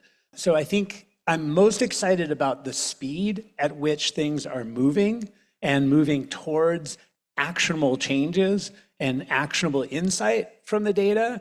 Those are the big ones, I think. Yeah. I think there's a lot of good programs out there for you guys to be involved in, including there's a farm robotics challenge I think CSUMB is now engaged in. The most important part to me of that is that you go out and visit with a farmer and ask them what the problems are, what they're dealing with on a day-to-day basis, and really get an understanding of what's coming from the fields and how things actually work. Because it's often very different from the way you think of it, but when you first start out in your schooling years. With that in mind, though, we've got all this new technology that keeps promising itself and coming.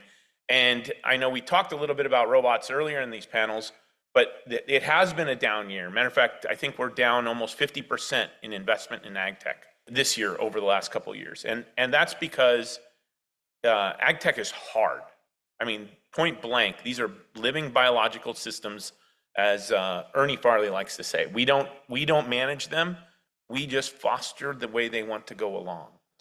This ag technologies, though, we get all this opportunities for AI and robotics coming to us. What barriers do you see actually happening that's causing them to be difficult to adopt?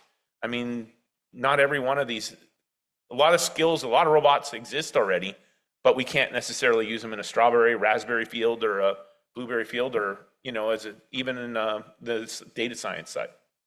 What barriers do you see? The fundamental barrier in our system is a lack of understanding of on-farm economics, and not just on-farm, but all of the stakeholders who are part of supply at the production level. So the technology may be really good and you may have really good ideas and you may be able to pick a strawberry or do something like that. But if you can't put it into a framework that are metrics that growers understand and want and use in their day-to-day, right, in their operational P&Ls, then it's not going to move. So I think taking the time, and those resources are out there even if you don't feel like you're with the pulse of the industry. We have UCANR does a good job of cost studies for our industry. We have farm advisors who are bridges to people like me. We are always open to having you on our farm to do that background, just to be present and to understand how farms operate. Yeah, I'm going to riff off of that same idea because I think at the end of the day, the growers making their decisions in the immediate season and they're making those shorter term economic decisions, and you have to show them that your tech is going to have an immediate impact on cost savings for them. The technology tends to be expensive, the data analytics can be slow, and so you have to do it in an expedient manner, and you have to show how it has a direct impact on a cost savings. We were on barriers, right? Like in general? Okay. Yeah, I think as a student, from the student side, I think one of the challenges for all of you is we've been saying AI a lot here, and then I heard leaked in machine learning. And so I think there's a bit of an elephant in the room that we're not just talking about large language models. We're talking about analytical frameworks that in many cases don't exist because your job is going to be to build them.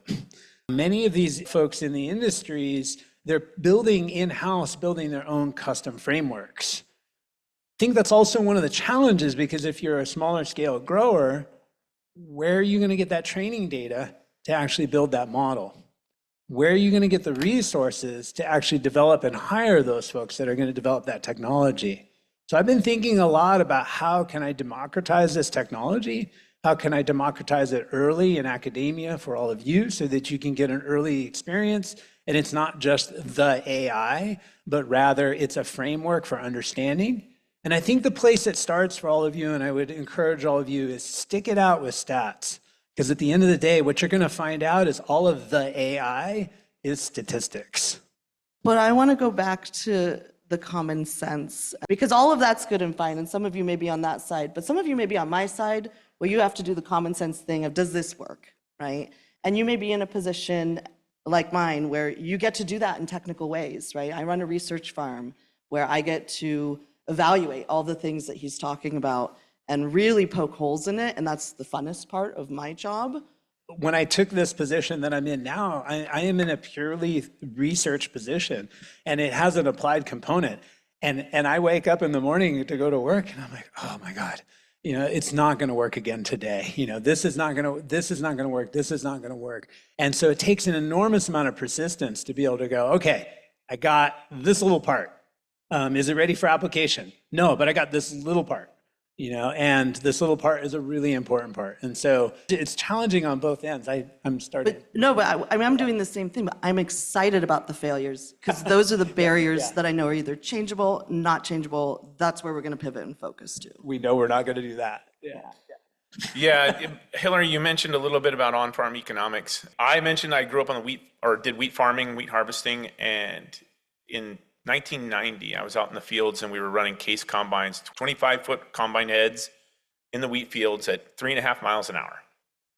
There's no AI out there today that's doing anything other than keeping that head 4 inches from the ground. That's all that's happening now. That combine head is now 45 feet wide. My brother's driving his combines at 8.5 miles an hour. He's doing the same work of one person that he was doing with 4 back in those days when I was younger. Keeping economics in mind, though, you've got to grow a crop and get it out.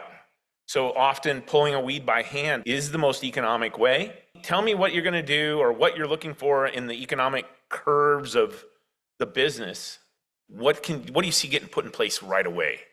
What can we do right now? So yeah, I think often you have these tech startups that have to have a lot of staff members and big teams, but I'm really excited about elegant mechanization efficiencies for non-harvest labor, just line iteming through all of our growing costs. If you don't know, strawberries are one of the most expensive crops to put in the ground. It's $40,000 just to get an acre of strawberries in the ground.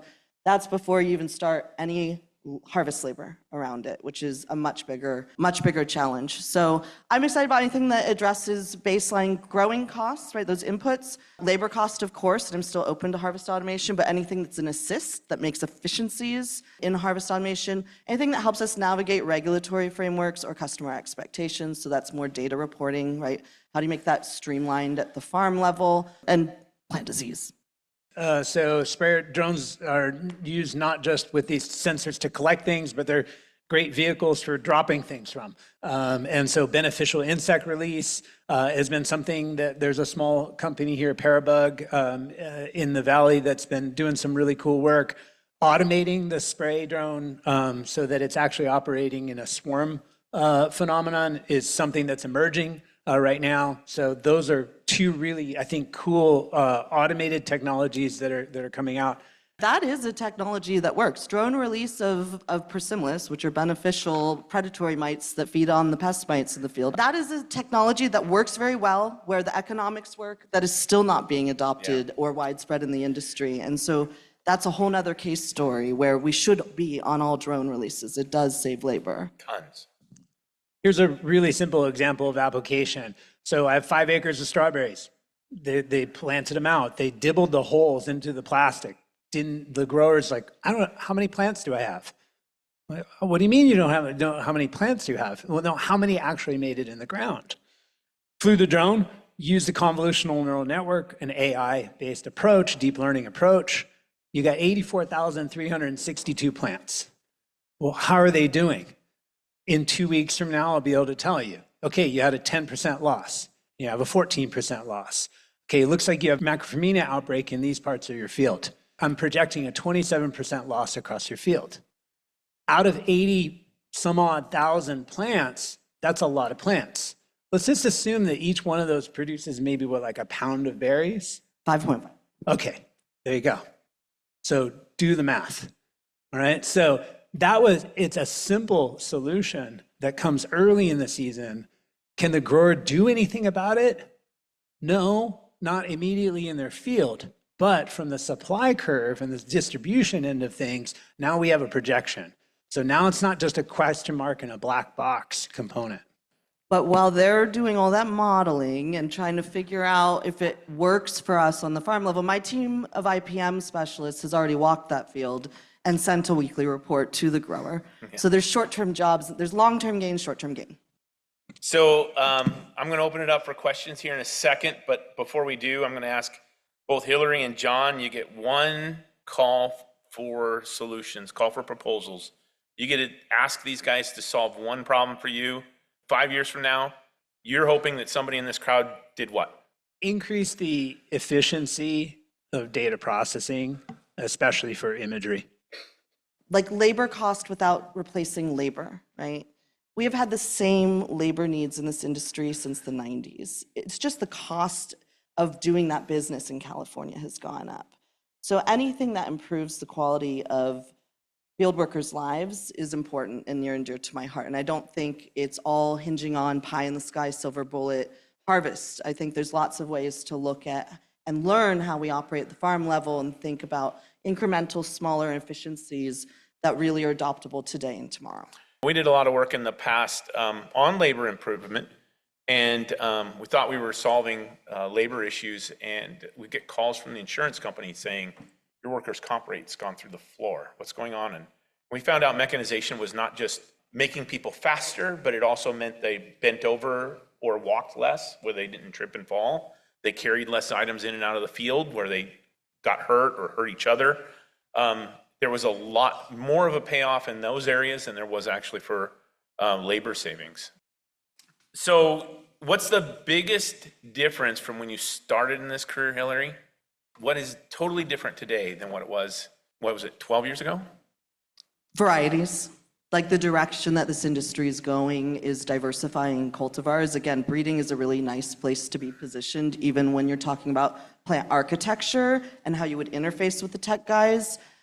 Breeders should have a say in that because they know all the other metrics by which, and so we used to all be on public cultivars, and now we're in a transition where we don't know what varieties we're going to be growing in 5 or 10 years.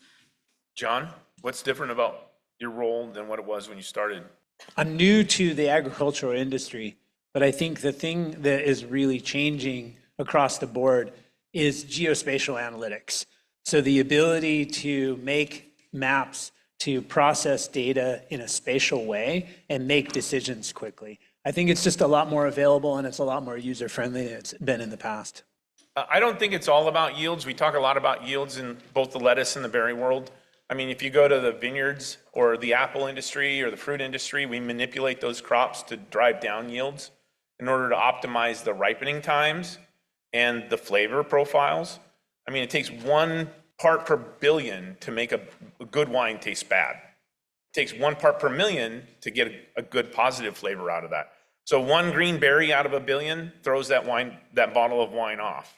I want to grow better quality. I want to grow something. And almost all these industries, I think the last panel did a really good job of talking about the supply chain and the front end of the business. We're driven by the consumers in the marketplace. California was huge in prunes at one time, and that market is gone. We were huge in wine grapes, and if you were asked 3 years ago, if you ask today, there's a lot of people that are no longer in the wine grape industry or going to be. We did get one audience question before we go. As you've come into agriculture from a conservation background, how are you seeing, or are there considerations that you've noticed from both sides where they can work together, where agriculture is finding more value in sustaining natural resources and conservationists are realizing that we have to work together to accomplish our goals for sustainability? Yeah, that's a great question. That's when I said, what's changed? I said, me. So I had this career in conservation and restoration for years. I think there is that room for integration. And we use the term integrated pest management, and we use it very loosely and very broadly. But I think there's space in there to really look at the methodologies and the things that we do know that work, that are more sustainable, and start to bring that into the research agenda. And so I think what we can bring in is that ecology, and I think that ecology is there. It's been wonderful talking to growers, talking to pest advisors, and just learning from them about what they know about the ecology of their system, and then sharing what I know about the ecology of these wildland systems. I think the crossover there, and there needs to be more of those conversations if we're going to start to really address some of the more wicked issues, like water issues and many of the things that you heard. Can we get a round of applause for our panel? All right. So I will reiterate thanks to all of the panelists and the moderators. And with that, I would like to bring up Suzanne Zivnuska, the dean, and she will close out the event. Thanks, Mr. Mayor. On behalf of Cal State Monterey Bay College of Business and College of Science, and all of our partners at the Grower Shipper Foundation, we want to thank all of you for attending our 19th annual Ag Jobs Bringing a Greater Vision panel.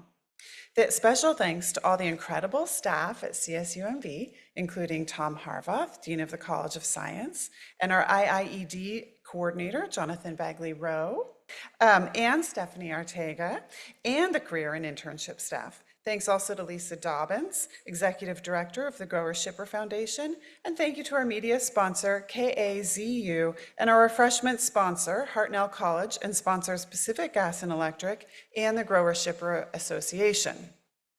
Who in here wants a job when they graduate? Okay, that's a lot of you. Very good. So if your hand was up, I certainly invite you to stay for the career resource panel. And afterwards, make sure you visit our resource tables in the back of the room. I'd like to now introduce Maj-Britt Kimm, College of Business lecturer, Internship Excellence Coordinator, and Angie Martinez, Early Career Recruiter at Driscoll's. Let me just tell you a little bit about each of these fantastic women. Maj-Britt is an enthusiastic and energetic teacher and facilitator dedicated to fostering an inspiring and inclusive educational environment that empowers all students with the tools and opportunities they need to improve lives, families, careers, and communities. A skilled and innovative teacher and advisor with best practices and appropriate ed tech in both online and face-to-face environments, she's committed to engagement and open communication and building strong relationships with students, faculty, administration, and the wider community. I'm also happy to invite to the stage Angie Martinez. Angie is the early career and university recruiter at Driscoll's.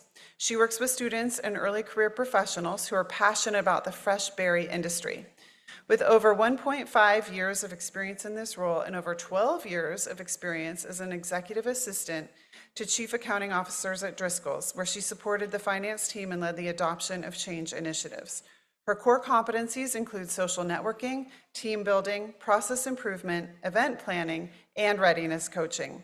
She enjoys creating and maintaining relationships with universities, colleges, and career centers, as well as planning and coordinating recruitment events, programs, and activities. Her mission is to help candidates find their dream job and navigate the world of recruiting while also contributing to the growth and success of Driscoll's, the global market leader for fresh berries. Thank you, Angie and Maj-Britt, for being here. Please come to the stage. Hello, students from CSUMB, from College of Business, from College of Science. Are there any Hartnell students here?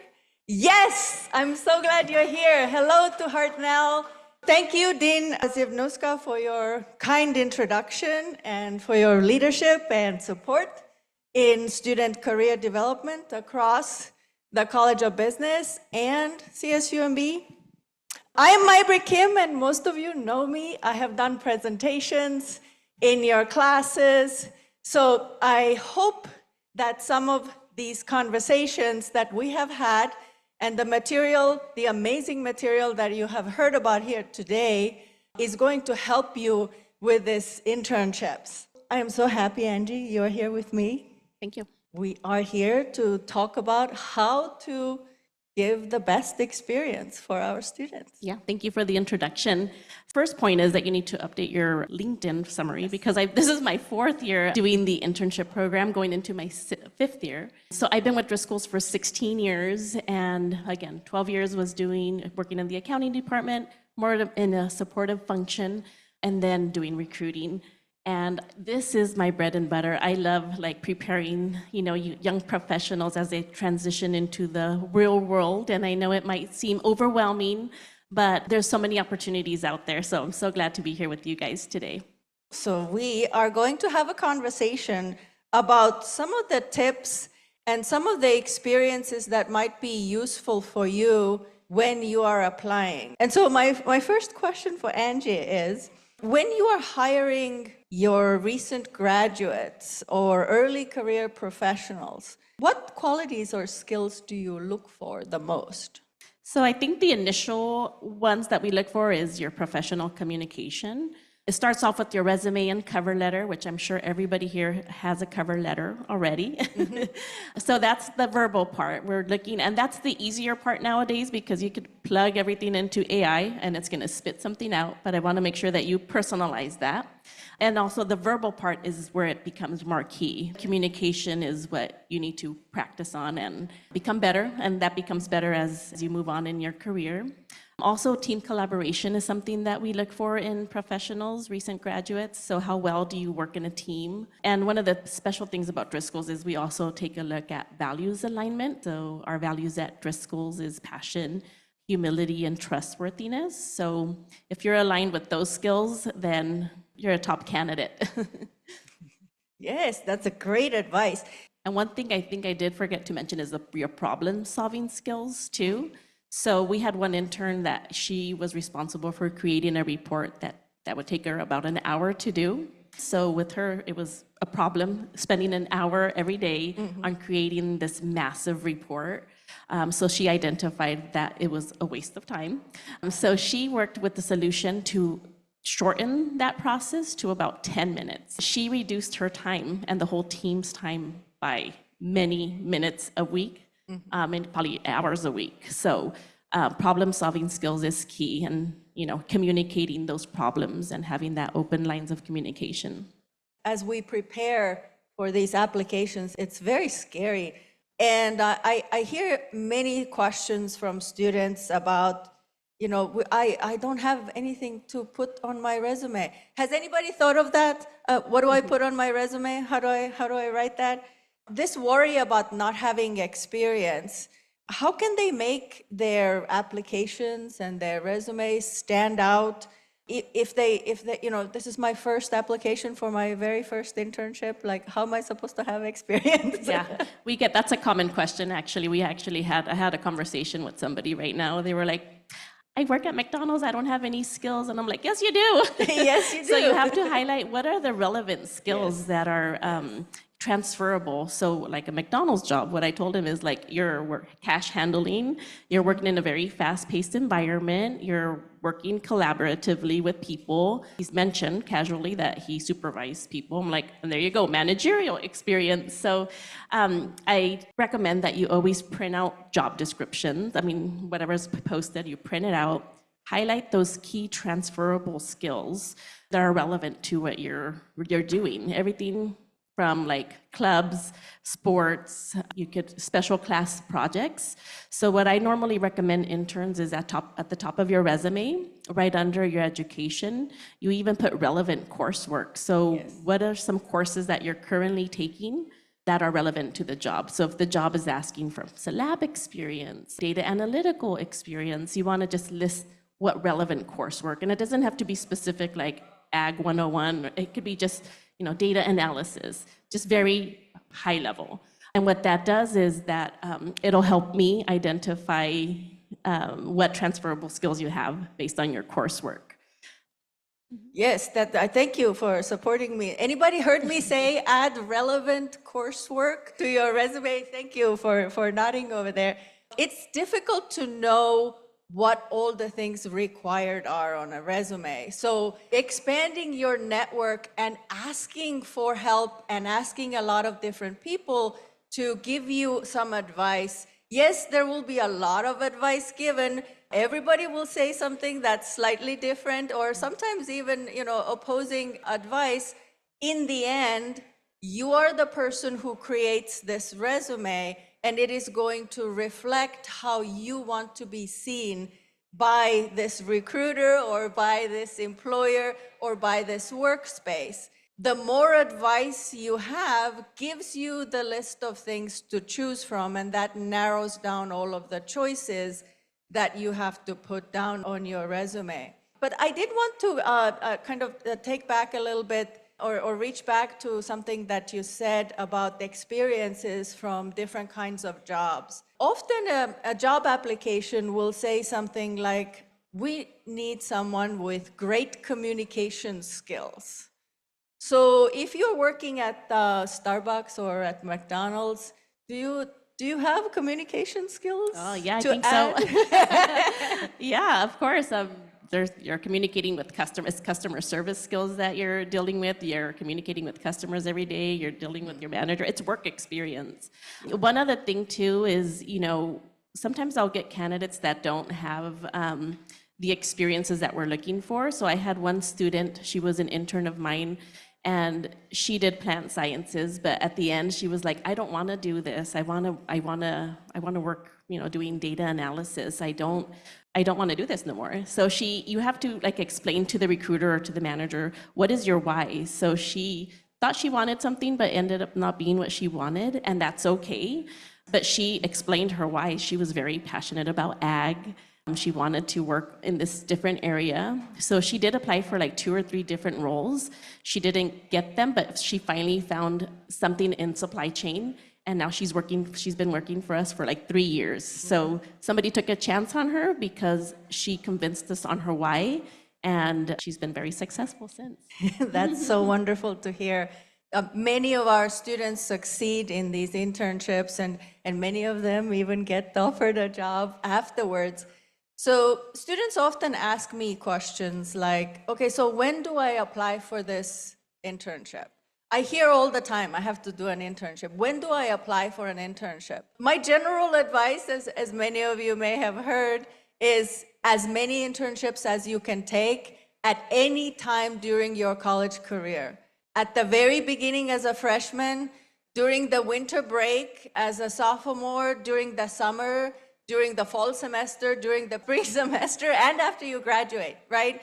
So pick and choose different things that are available, and you can come talk to me about all of the things that are available for students so that you can learn about the industries you want to work in, so that you can learn about the different job tasks that are available for students, and then you can learn something about yourself, and you can learn something about your chosen major too.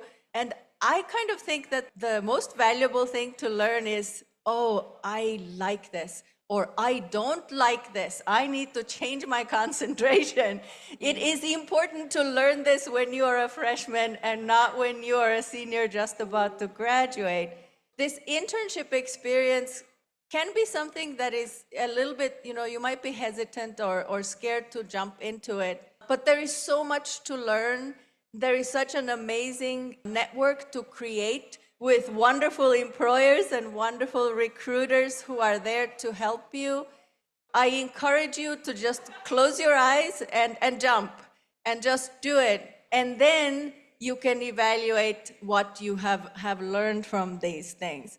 I'm so happy that Angie is here and Driscoll's is here to offer so many opportunities for our students. And just to piggyback on that, like my interns, I see some of them here. One of the things that I always encourage you guys to do as an intern for Driscoll's, even not, is go out there and job shadow. Like every intern for me, they have to job shadow 2 or 3 areas that they're slightly interested in, because one, it'll either tell you like, yes, I still want to do what I want to do, or no, I really am interested in this other area. For me, like my career path, it wasn't linear. Like I wanted to be a teacher, and here I am working with college students, so kind of. Yes. So it's, it's those experiences, and you just have to just take them. If there's an opportunity, if your professor's telling you, hey, there's this internship, it might not be like your perfect one that you're looking for, but it's an experience, and it'll also build your network. That's another thing that is very important, is building your network.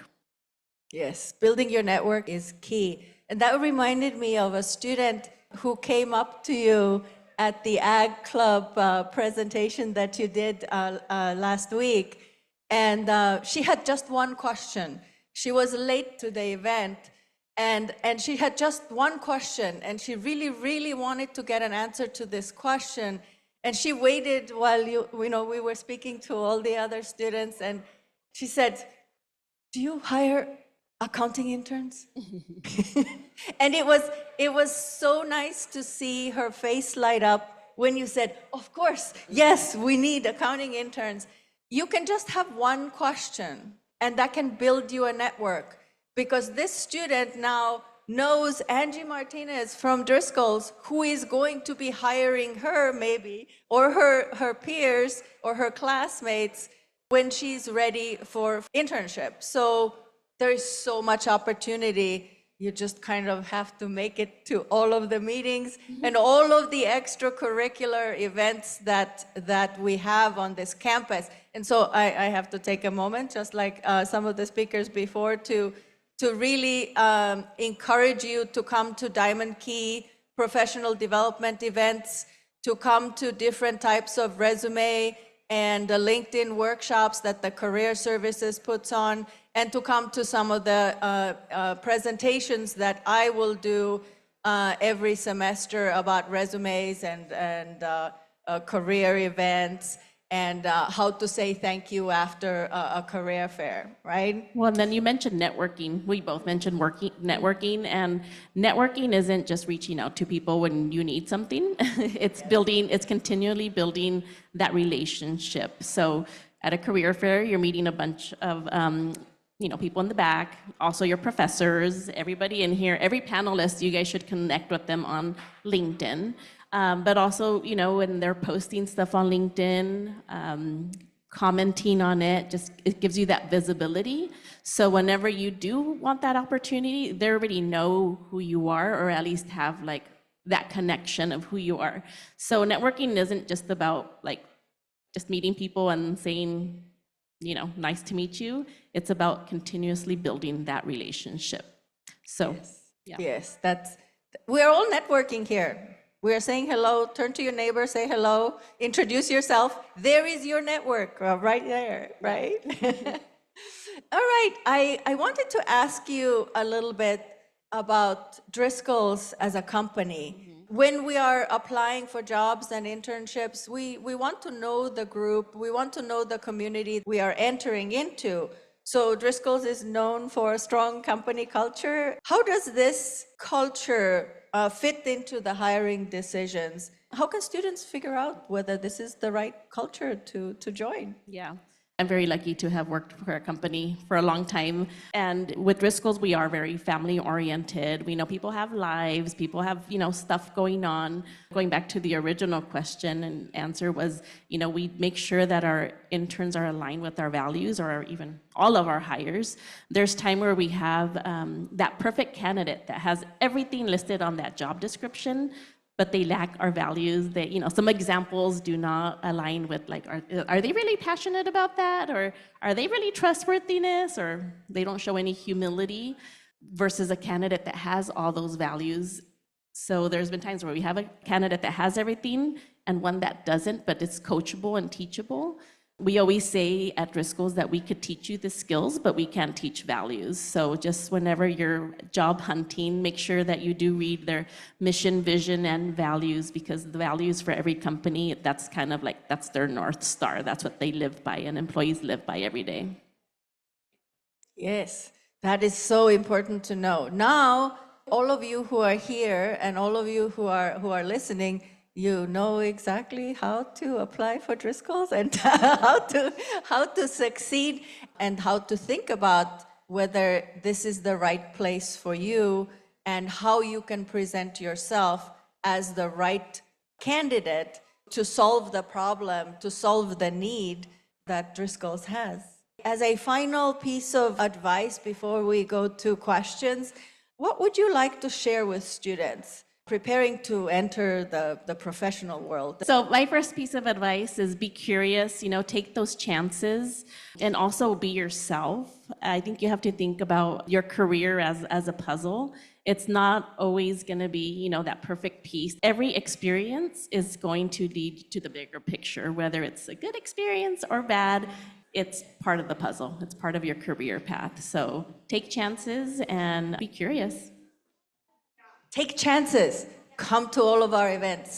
So my advice, because I am the internship coordinator for the College of Business, my advice in this situation is always going to be, please come to all of our events. And not just the ones that College of Business puts on, but the ones that your university puts on. Go to career fairs around the city, in the city of Salinas, in the city of Monterey, in the city of Seaside. There are so many different events. At the university, there are so many different events. All of these events are a chance to shake somebody's hand and to meet somebody. So at each event, you might think, there's so many people, how can I meet all of them? You don't have to meet all of them. Think about it like this. 3 people I can connect with at this event. Who are the 3 people I can exchange cards with, shake hands with, and ask them how they are and how they came to be here? And then you gather 3 people at each event, and soon enough, you will know everybody in Monterey County, right? So please take advantage of all of the events that we have and join us entering the new world after you graduate with success and joy. Do you have any questions? Hi, Angie. It's nice to see you again. Saw you last week. Thank you again for making your way down here. So I have 2 parts. First, my question is, what is the advice you would give to students like us reaching out to all of these companies, but getting ready for rejection just because there are limited amounts of positions and lots of students graduating for these types of jobs? I love that question. So when I was first applying for Driscoll's, I got rejected 4 times. But what that did help me with, it built my network, my internal network at Driscoll's. At Driscoll's, when you get that rejection, you have to think about it like, okay, well, why didn't I get the job? Because we want to make sure that we find the right candidate for the right role, but also the right role for the candidate, because at the end of the day, we don't want to hire somebody that we don't think is going to be happy in that role, and that just, causes other issues. So there's also been times where I interview interns or candidates, and they don't get the job, but they do really good in their interview. We find that connection, they align with our values, I see they're very passionate, and they don't get the job, but I'm like, okay, well, there's these other positions that I think you'll be good for. And then also managers talk with each other. So if you killed it in your interview, you found that connection with the manager, they talk to each other. So think of the rejection as an opportunity. Perfect, thank you. And to go off of that, so to minimize rejection, what is something that you would say that can make us as students going out to interviews stand out from one another? It's building your why. So what's going to make you stand out compared to somebody that has everything? It's that personal connection. So, why do you want a job in ag? Like, why are you passionate about it? You want to feed the world? It's an amazing just field to be in, So it's building your why. Perfect, thank you so much. Great question. Thank you.